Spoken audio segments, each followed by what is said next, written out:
to jump right in to what we plan to talk about now, because I think we got some really good stuff. What would you envision as the ideal society or living environment 30 years from now? And I guess another way to put that is, if you were going to write a fiction or nonfiction, I guess, about the world that you would want to live in 30 years from now, what might that look like?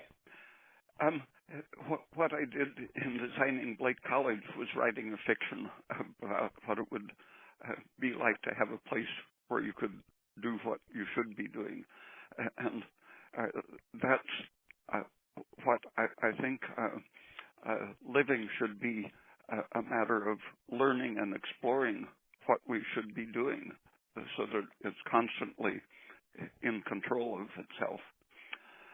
And in 1981, I started doing a series of monthly newsletters, and it was either my first or second issue of that I wrote on the effects of the environment on the gestating brain. And I got interested in the effects of education and nutrition and environment, et cetera, on the brain at an early age. And that was integrated into my attitude towards free education, that you shouldn't set the curriculum from outside the people who are actually doing the studying. That education, learning, and brain development are a continuous process. It isn't a genetic apparatus of the brain, which is then stuffed with information. But learning and development of the brain is one single process. And unfortunately, our language ties into a culture which ties into people who want to manipulate other people. Mm-hmm. And so as soon as we start learning language in that situation, the way language is controlled by institutions starts making us stupid. There have been a psychologist compared his daughter's development with a monkey's development, and he saw that as soon as his daughter began learning language, she was unable to solve some problems that the monkey at the same age could solve. Wow. Showing that language imposes stereotyped ways of evaluating situations.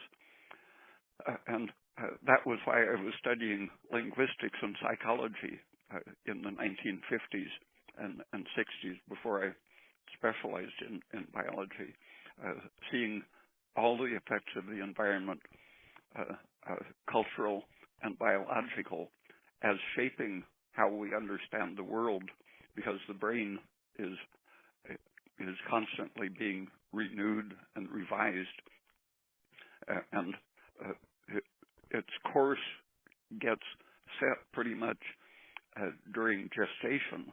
Mm-hmm. But you can always revise its course on a finer level at any point if you have energetic support. And so imagining the whole situation, as you say, 30 years in the future. Yeah.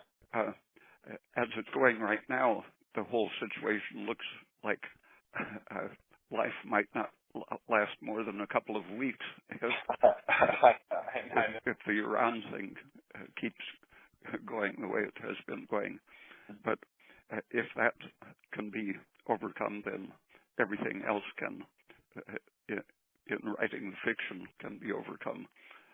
So we'll assume that the institutions that are indoctrinating people and controlling, like the people who control Facebook and Wikipedia, mm-hmm. the institutions who impose their version of reality through those internet institutions, if they can be eliminated, then we can consider the actual physical limits to brain development. And we already have levels of automation so that people really don't have to work more than 3 or 4 hours a week to have all of the food and practical needs met.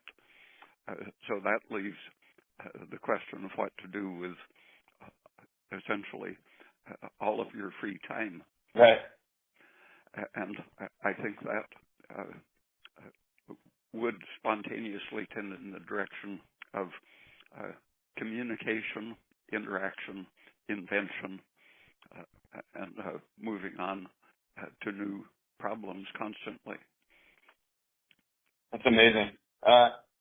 What do you think you'll be doing in 30 years, right? That sort of thing. I'm hoping.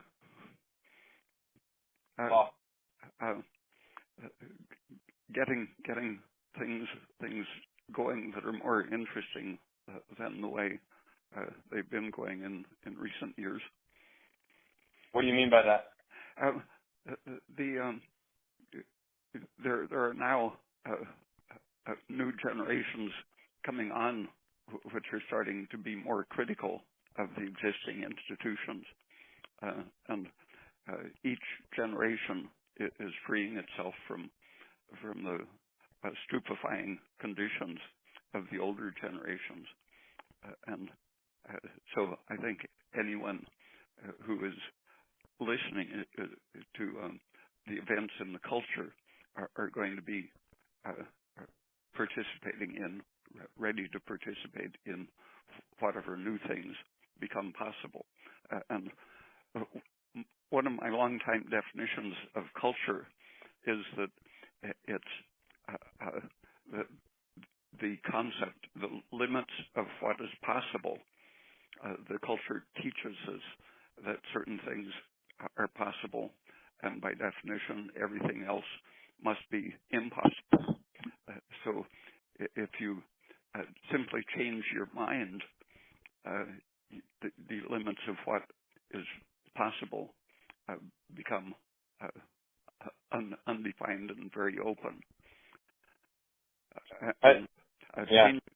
Changing your mind is the essence of living matter.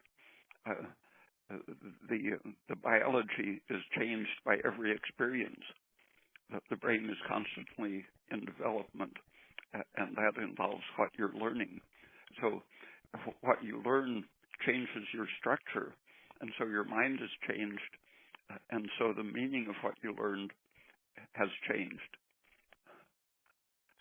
You're changing your past every time you learn something because you become a different organism. I love that. It reminds me of William Blake.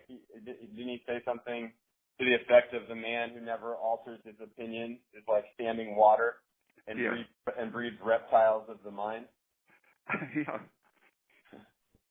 That sort of thing was why I was attracted to Blake, because he sees the mind. One of his phrases was the intellectual fountain. Oh, I love that.